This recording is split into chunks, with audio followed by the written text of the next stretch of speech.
കിട്ടിയപ്പോൾ സന്തോഷമുണ്ട് തീർച്ചയായിട്ടും. കാരണം പ്രതീക്ഷിക്കാത്ത ഒരു കടമ്പയായിരുന്നു. എനിക്ക് തോന്നുന്നു സിനിമ ചെയ്യുന്ന ആരും ഇങ്ങനൊരു സന്ദർഭത്തിനെ പറ്റി ഒരിക്കലും പ്രതീക്ഷിക്കാൻ സാധ്യത കുറവാണ്. നമ്മുടെ ചിന്തകൾക്കപ്പുറമാണ്. അതൊരു നിയമ പോരാട്ടത്തിൻ്റെ വക്ക് വരെ എത്തേണ്ടി വന്നു. അതിൽ സങ്കടമുണ്ട്. പക്ഷേ എന്നിരുന്നാലും ഈ പറയുന്നത് പോലെ ചെറിയ ചില അഡ്ജസ്റ്റ്മെൻറ്റുകളിലൂടെ ആണെങ്കിലും സിനിമ എന്ന് പറയുന്നത് സമയത്തിറങ്ങേണ്ട ഒരു പ്രൊഡക്റ്റാണ്. അപ്പം അതുകൊണ്ട് ചില വിട്ടുവീഴ്ചകൾ ചെയ്യേണ്ടി വന്നിട്ടുണ്ട്. എന്നാലും സിനിമയെ മൊത്തത്തിൽ കാണുമ്പോൾ അത് എത്രത്തോളം ബാധിക്കുമെന്ന് ഇപ്പോൾ ഈ ഞങ്ങൾ കയറി കണ്ടെങ്കിലേ ഞങ്ങൾക്ക് എല്ലാവർക്കും കൂടെ വിലയിരുത്താൻ പറ്റുള്ളൂ. എന്നാലും വലിയൊരു കുഴപ്പം ഉണ്ടാവില്ല എന്ന് വിശ്വസിക്കുന്നു.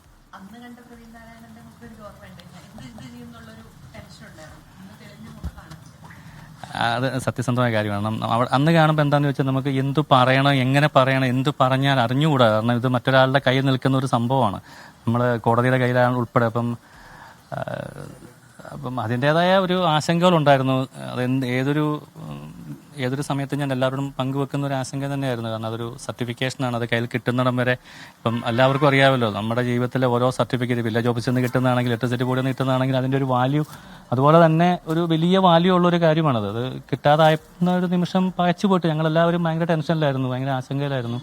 അത് കിട്ടിയ ഒരു സമയത്താണ് ഒരു സന്തോഷം തോന്നി. അല്ലെങ്കിൽ ഒരു സമാധാനമായി. ഇനിയും ഓക്കെ ഇറക്കാവല്ലോ എന്നുള്ളൊരു സമാധാനം.